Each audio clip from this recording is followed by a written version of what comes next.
Welcome to this tutorial. Today I'm going to show you how to measure the absolute phase noise of a pulse signal with the APPH GUI.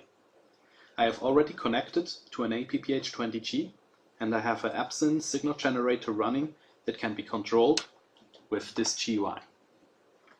It is currently set to a continuous wave at 10 GHz. You can see that the GUI already detected this signal, so we can start the measurement by pressing the measure button.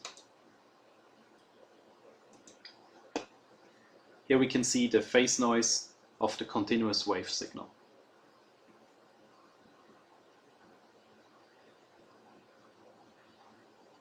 Now let's see how the APPH can handle pulse signals. For this, we first activate the pulsed mode.